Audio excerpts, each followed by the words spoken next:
Hi everyone, and we are now in our last part of our program as we celebrate this Marawi Week of Peace. Today, we were able to gather 500 children and youth coming from the different partner barangays and schools. We have seen children and youth playing together, harvesting their gains of peace through Sports for Peace. We have seen them playing basketball. We have seen them play the volleyball.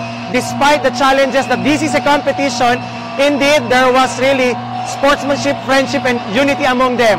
The lesson that I got from ECAP na hindi ko makakalimutan na be the source of peace. Like, start your peace within yourself.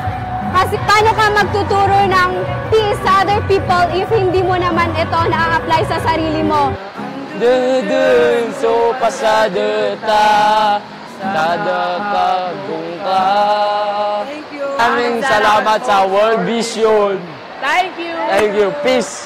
Mahirap po gawin yung isang team kung wala pong unity. Kaya kailangan natin na mag-trust sa mga kasamahan natin. Medyo po ako natakot ng konti. Pero pag-upo ko po, ay medyo nawala na po ang aking kaba or takot. Good way para ma-achieve natin yung peace is to getting along with each other in our community and helping each other and respecting each other's opinion and understanding each other's differences. We say thank you to everyone who made these things possible.